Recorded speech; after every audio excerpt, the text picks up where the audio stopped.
కొద్దిగా చిన్న గొడవలు అయినాయి, ఇప్పుడేం అన్నీ ప్రశాంతంగా ఉన్నాయి. మీ గెలుపు మీద ధీమా ఎంతవరకు ఉందంటారు? అంటే అది 14వ తేదీ మాట్లాడదామండి. చెప్పండి మేడం, ఏమైనా సమస్యలు ఏమన్నా వచ్చాయా మీ కార్యకర్తలు ఏజెంట్లు కానీ? లేదండి, ఏం సమస్యలు ఏం లేదు. ప్రశాంతంగా కార్యకర్తలు లేకుండా చేస్తున్నారు, ఆరోపిస్తున్నారు, ధర్నా చేస్తున్నారు. వాళ్ళు ఎన్నెన్న ఆరోపణలు చేయనియండి, మాకు అవన్నీ అనవసరము. మా పోలింగ్ వాళ్ళని కూడా వచ్చి ఓట్లు వేసుకుంటున్నారు కదండి వాళ్ళు కూడా.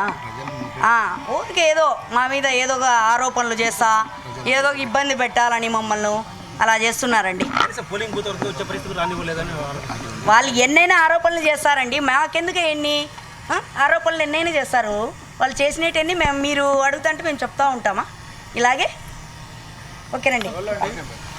ఓకే మేడం, ఒకసారి మేడం పులివెందుల చరిత్రను మీరు తిరిగి రాయబోతున్నారు అని చెప్పి తెలుస్తోంది. సో మీకు ఎలా ఉంది, ఆ ఫీలింగ్ ఎలా ఉంది? నాకు చాలా ఆనందంగా ఉందండి. 14వ తేదీ మాట్లాడదాం దీని గురించి. ఓకేనా?